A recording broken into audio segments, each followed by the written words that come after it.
ஒரு டிகிரி மட்டுமே போதுமானது.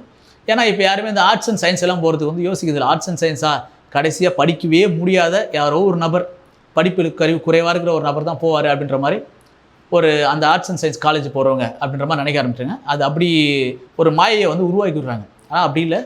பொதுவாக அந்த கல்லூரி அந்த படிக்கிறவங்க வந்து அதில் நோக்கம். இப்போது ஒரு பிகாம் படிக்கிறாரு அப்படின்னா அதை முடிச்சுட்டு அவருடைய நோக்கம் என்ன?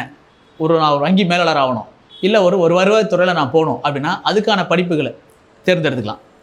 இப்போ ஒரு டிகிரி படிச்சுட்டு இருக்காரு, அவருக்கு வந்து உதாரணத்துக்கு எடுத்தோமே, இல்லை எனக்கு வந்து ஒரு டிஎஸ்பி ஆவர் தான் நோக்கம் அப்படின்னா அவர் அதை படிக்கும்போதே அந்த தேர்வு எழுதுறதுக்கான அடிப்படை இந்த முதல் ஆண்டு, 2ஆம் ஆண்டு, 3ஆம் ஆண்டு படிக்கும்போது அந்த அடிப்படை படிப்புகளை வந்து ஓரளவுக்கு மெதுவாக படிச்சுக்கிட்டே போயிட்டு சராசரி, ஏன்னா என்ன கேட்க வராங்க எல்லாமே வந்து 6ஆம் வகுப்புலேருந்து 12ஆம் வகுப்பு உள்ள பாடங்கள் தான் வந்து அதிகமாக கேட்கப்படுது. ஸோ அந்த அடிப்படையிலே வந்து பார்த்துக்கிட்டே படிச்சுக்கிட்டே போயிட்டுனா இந்த கல்வியூர் படிப்பையும் படிச்சுக்கிட்டு இதை வந்து ஓரளவுக்கு மிகவும் குறைந்த நேரம் மட்டுமே ஒதுக்கிட்டு இருந்தால் அவர் 3 ஆண்டு முடியும் போது ஒரு தகுதி தேர்வு எழுதுவதற்கான எல்லா தகுதியும் அவருக்கு வந்துடும்.